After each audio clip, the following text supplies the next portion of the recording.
All right, you're live. Sam, Good. Bill. Morning, everyone. We are finally gathered together back in this building this morning. As it is, there's some seats we've taken out and some other things. You'll notice several places throughout the church, there's hand sanitizer. Don't be afraid to use it. The other thing on masks, if you are not going to social distance, you need to have a mask on your face. I'm conveniently up here far enough away that as soon as I start preaching, I can take my mask off. So we are certainly glad to see people. It's wonderful to see people. I haven't seen most of you since the middle of March. The Ides of March. That was the Ides of March, wasn't it? Yeah, okay. Worse than I thought. So, welcome. Let's start with a prayer. And it is this: how wonderful it would be if one could only be worthy of hearing the song of the grass. Each blade of grass sings out to God without any ulterior motive and without expecting any reward. It is the most wonderful to hear its song and worship God in its midst. And what's wonderful to hear is going to be organ music this morning. So, Nancy. I saw Ann, and then I got completely lost. Good morning. Good to see you guys. Nice to be here. Okay, Nancy, take it away.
You have no idea how good that was to hear that this morning. Some wonderful, wonderful music. Well, as you've noticed, it's not quite the same. It's different.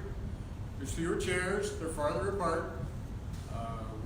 We're wearing masks if we're not social distancing.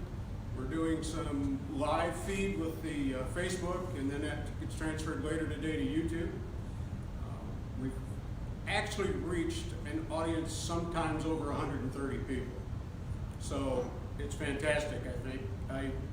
We've had people in Denmark, Russia, Germany, South Korea, England, and Turkey listening to these sermons. So anyway, we have to start right at 10 o'clock because it goes to YouTube. We get limited to 30 minutes. So that is how that is. So if you were coming to church today expecting to be here all morning, you're not going to be here all morning. I've been saving all these sermons, and it's like, boy, I could preach for like days. But we're not going to be able to do that for a while. We're not going to be able to have refreshments downstairs. We're not going to be able to have coffee. We're just kind of stuck, so we're going to make the best of it. You good with that? We have 8 people here today. That's pretty good. Here, I don't know how many we got out there. This morning's sermon, I thought that I would stick with one of my favorite hymns. It is Well With My Soul. And as we look at that, and as I've been sitting at home and working, and believe me, I've been working a lot, I've asked myself several times, is it well with my soul? And I keep saying it's okay with my soul. I think well is probably too strong a word. But as things change, I don't know where this is headed. I have no clue. I don't think we're going to see anything that looks like anything we remember until they've got a vaccine, which I'm guessing, Bill, I'm going to take a wild guess, another year. Yeah, I kind of figured that would be about it. So, and then be prepared to stand in line for that, if they even got it and run out. So, anyway, this morning I'm going back to the book of Matthew, which is where I've kind of been stuck in for the past 4 months. And I want to read to you from the 11th chapter. The other thing you're going to notice is there's no hymnals, and there's no Bibles, there's no paper anywhere. So if you want hymnals, Bibles, and paper, you're going to have to bring it with you, and then like in a national park, you bring it in, you take it out. That's how it works. So let's listen to the word of the Lord from the 11th chapter of the book of Matthew, beginning on verse 16. To what can I compare this generation? They are like children sitting in the marketplaces and calling out to others. We played the flute for you, and you did not dance. We sang a dirge, and you did not mourn. For John came neither eating nor drinking, and they say, he has a demon. The Son of Man came eating and drinking, and they say, here is a glutton and a drunkard, a friend of tax collectors and sinners, but wisdom is proved right by their actions. It's interesting that you would call Jesus a drunkard. Then moving to verse 25, at that time Jesus says, I praise you, Father, Lord of heaven and earth, because you have hidden these things from the wise and learned and revealed them to little children. Yes, Father, for this was your good pleasure. All things have been committed to me by the Father. No one knows the Son except the Father, and no one knows the Father except the Son, and those to whom the Son chooses to reveal him. Come to me, all you who are weary and burdened, and I will give you rest. Take my yoke upon you and learn from me, for I am a gentle and humble in heart, and you will find rest for your souls. For my yoke is easy and my burden is light. This is the word of the Lord for the people of the Lord. Thanks be to God. I'm guessing that's not the first time you've heard that passage. I'm guessing it's the first time you've heard that passage in the context of we have been sitting at home for almost 4 months, stuck with each other, in some cases stuck with ourselves, going to the grocery store and the drugstore, and if you really are desperate, you can go to the hardware store. I've been desperate lately. I've gone to the hardware store several times. We bought a picnic table from Walmart. Some assembly required. Except when we got it home, there was no hardware. So it required a lot more effort than I thought. And lo and behold, it came from China, and all the screws and hardware were metric. I don't do metric. So I found a wonderful person at Ace Hardware. Ace is the place with the friendly hardware folks. This is a little commercial for Ace. They looked at me like, you pathetic man. And when I came back for the second trip the same day, it was the same look. And had they not closed at 4 o'clock, I would have been back for a third trip. And this is the hardware store here in town. So it's not an easy journey for me to make 3 trips to the hardware store here in town. But I had a great time there. I think I found my new favorite hardware store. I love the smell of a hardware store. What that has to do with anything, I really have no idea, other than to say, this morning, it is well with my soul. So Jesus said, come to me and I will give you rest. Who was he talking to? Who was he talking to? He was talking to everybody. But in this particular case, he was talking to the Pharisees and the Sadducees. The people that were bogged down by laws and rules. So if you think about it, every invitation has a thought behind it. You don't just willy-nilly send out invitations. You want to have that perfect dinner party, so you carefully consider many things. First and foremost, and not to mention the most difficult decision of all, is who will you invite? Who gets the invitation? This little piggy stayed home, right? That's how we do it. What are you going to serve? Oh, what are you going to serve? That's a long thought. How will you decorate? How will you set the tables? Are you going to have red wine or white? Will you send formal invitations or merely make phone calls? You can't just have an impromptu dinner gathering without a lot of work. You're not just going to pick up the phone and start calling people to come over. There's the obligatory cleaning of the house from top to bottom. Paying special attention to the bathroom. Let's see, there's scrubbing bubbles all over, matching towels on the towel bar, delicate little bars of soap, some kind of scented doodad in a pottery bowl on the toilet tank, and of course, a full roll of toilet paper. Now to the menu. 5 courses. No, let's make that 6. We're going to have appetizers, we're going to have soup, salad, a main dish consisting of something you'd never have otherwise. Okay? When somebody comes over and you're having a special dinner, you're going to try something, aren't you? Yeah. Okay. You're going to have a vegetable medley and then dessert and flavored coffee, regular decaf, iced tea, or chilled lemon water. The table has to be set just so with the best china and mother's freshly polished silver. Matching cloth napkins with silver, freshly polished, of course, napkin rings, wine glasses and goblets that all match. I don't have 2 wine goblets that match. I should just buy those plastic things that you put together, because if you get a glass one that's got a stem on it, the dishwasher eats them alive, or I drop them. Then the food. Everything is prepared to perfection and served right on time with a magnificent, colorful presentation. When the meal is over, the dishes are whisked away as if by magic, and the oohs and the ahs emanate from the invited guests as the flaming bananas Foster is served next to the cherries Jubilee with the perfect after-dinner drink. Then the alarm wakes up and even your dream made you tired. Perfection makes me tired. I am not a perfectionist. If you come to our house for dinner, you're going to be guaranteed 4 things: a clean bathroom, a decent meal, Chinette plates, and plastic cups. I would rather spend my time making sure you're comfortable and we can have time to talk rather than you have to leave thinking I'm rude because I couldn't stay awake while I was serving the Cornish hen with that roasted garlic dressing. You ever have a Cornish hen? They're really good, but there just really isn't much there. It's a lot of work for basically a bird. 2? You have to have 2? Yeah, you're probably right, Andy. So to whom is Jesus speaking? To whom has he extended this invitation? It is precisely when he says, "Take my yoke upon you," that he pinpoints the audience.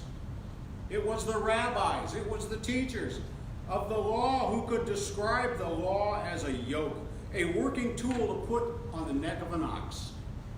Jesus is speaking to the crowds who have struggled with powerful burden of law. He was addressing those who were literally being crushed by the 636 Hebrew laws that are in the Bible. 636. Now, before you get too carried away, I was actually going to count the ones that are in the book of order, and I thought, no, I'm not going to go there. First of all, I don't want to count that item. Those orders had to be obeyed in order to appease God. He knows the legally and moralistically challenged, the demoralized, those demoralized perfectionists, the scrupulously weary. He speaks to them. What about you? Are you tired, weary, and heavy laden? I am. In today's world, many of us are tired. Many of us need rest for our souls. Many of us are carrying heavy burdens. But I suspect few of us are exhausted from trying to obey those 636 laws, the 10 commandments, or even the one greatest commandment. Yet other struggles with God are just as exhausting. There's a struggle to find God, but those that do eventually find God realize it wasn't God that was lost. Except for men, we all know the primary symptom of being lost is not knowing where you are. When that happens, women stop and ask for directions. Men will not, choosing to waste time in gasoline, and we all know time is money, and gasoline costs $3.50, $4 a gallon. And if you think I'm lying, consider this. Rather than asking for directions, Moses spent 40 years wandering in the desert. All he had to do was stop at the camel train and say, hey, can you tell me how to get to? 40 years. You see, we can find God when our lives are chaotic and filled with confusion, right? Huh? No, we don't. The greatest stories of faith being recovered and discovered occur when a person is in crisis. When we are in crisis, we grow weary. It is not well with our soul. Our bodies are controlled by that little walnut-sized part of our brain called the amygdala. It's our fight or flight mechanism. It's overriding our much larger cerebral cortex, this 3 pounds of gray matter up here. And this little amygdala pops its head in and goes, I'm going to make you feel weird. It's that adrenaline jolt that coursed through the bodies of our caveman ancestors that kept them from being eaten by that tiger. The amygdala response is very much still a part of our bodies today. It's that response that can make us tired and keep us tired. When a loved one dies, grief fills our lives and we become weary. We become angry at anything that strays into our path, and we have no energy to look for God. And when that fog of despair, dark clouds of sadness engulf us, we can't see God. Our soul, that sacred place where we experience God's presence, is filled and cluttered with debris, grief, anger, sorrow. And that's a pretty heavy load. To those with such weariness, our Lord says, come, here is rest. He offers himself as a companion. He takes our burdens and struggles. He is the light in the darkness. The light in the darkness.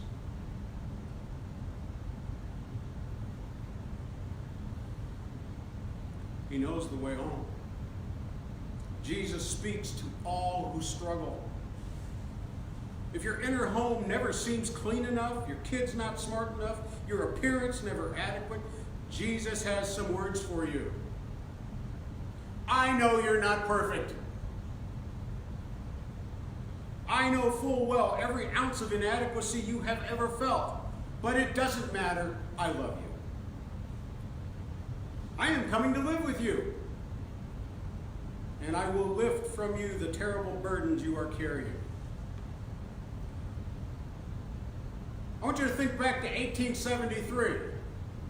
Now I'm fully aware, none of us were here. But I want you to picture 1873 in your mind. The SS Ville du Havre set sail from New York to Wales. Midway through the voyage, the ship was struck by a British vessel. It sank in 12 minutes. It claimed the lives of 226 people. 4 of those who died were sisters from one family, daughters of a prominent Chicago lawyer. He himself had stayed behind in Chicago, detained by urgent business, sending his wife and 4 daughters ahead with the promise to join them the following week. His wife was rescued by some small miracle and awaited her husband as he sailed from America to join her in grieving the loss of their children. As he stood hour after hour on the deck watching the vastness of the ocean, the vastness of that ocean that slid gently by the hull of the ship, he said he gradually felt a great sense of calm and peace. The ship's captain announced to the passengers when they were passing the spot where the Ville du Havre sank. It was at that moment that Horatio Spafford received the sustaining comfort and love of God. He began to write this. When peace like a river attendeth my way, when sorrows like sea billows roll, whatever my lot, thou hast taught me to say, it is well with my soul. So today, right now, I am extending to you the invitation to come and find that place of rest.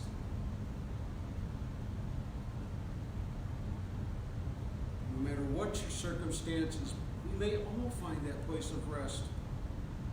That place of rest is at the foot of the cross. Take your burdens, your griefs, your sorrows, your angers, the things that weigh you down, and drop them right there. And if you want to symbolically want to come up after the service and drop them right here, go for it. I did it before the church service, so there's still a little bit of room up here. Drop them right there. We forget that we can drop those burdens and get rest. So again, no matter what your circumstances, may we all find that place where we can say, it is well with my soul.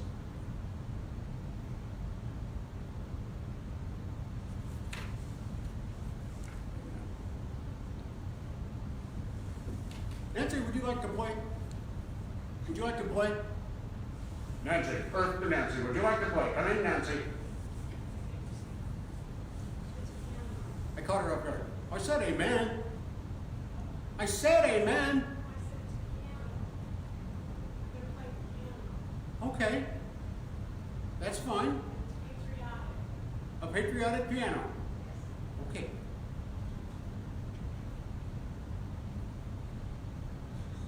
I heard her play this before. You're going to enjoy it.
pray. Lord, this morning we arrive with prayerful concerns and thoughts on our hearts. We lift them up to you right now.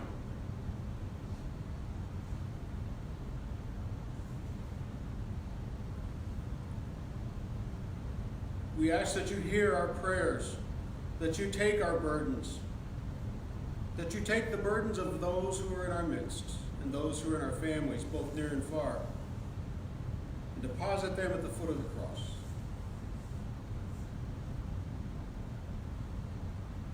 As the Ojibwe Indian chief said, "Grandfather, look at our brokenness.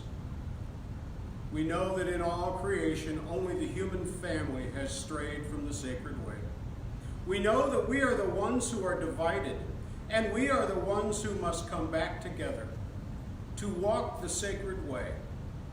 Grandfather, sacred love, sacred one, teach us to love, compassion, and honor, that we may heal the earth and heal each other." For those of you that are wondering about the Ojibwe tribe, it is in northern Minnesota. So they actually are fairly close neighbors, and there is still an Ojibwe reservation up there. So lots of things to consider. So this morning, I can't tell you how wonderful it is to see you all back here. I know that our family has been hit hard, but I've always been told when you get knocked down, the important thing is to get up one more time than you got knocked down. So I think we're going to be okay. As I said earlier today, it's not going to be the same, but we are going to improvise, adapt, overcome, as some of my buddies in the Marine Corps taught me. Improvise, adapt, overcome. So you've noticed a lot of improvisation over the past few weeks. Somebody said, "Well, how did you do all those live video feeds?" Right here, we did it with a cell phone and a tripod. So we didn't have any production crew. I have my director right here. No, I don't. Wait, I'm not done. My camera person can't be with us today because they actually started up their church, and he said, "Boy, I'd really rather come to yours," but he's going to his own, which is fine. He was joking. We really have done this on a shoestring, so we've been very happy with how it's turned out. I've been very happy with the response that we've gotten. And I can't tell you how good it is to see all of you today, to hear Nancy play, just to be together, even if it's different, just to be together. And yes, we're all being safe. I'm about probably 12 feet away from the closest person, but if you get near me, I'll be ready. So let's close with this benediction. "Not so in haste, my heart. Have faith in God and wait. Although he linger long, he never comes too late. He never comes too late. He knoweth what is best. Vex not thyself in vain. Until he cometh, rest." And so now may the Lord be between me and thee while we are absent one from the other. In the name of the Father, Son, and Holy Spirit, now and forever. Go in peace. We have no refreshments to offer you this morning. You're welcome to stay here and meditate. You're welcome to, if you've got something on your mind you need to talk about, you can talk to me at a great distance. Like 12 feet will be fine. We'll be wearing our masks. So God bless you all. Stay safe. Wash your hands. Go in peace.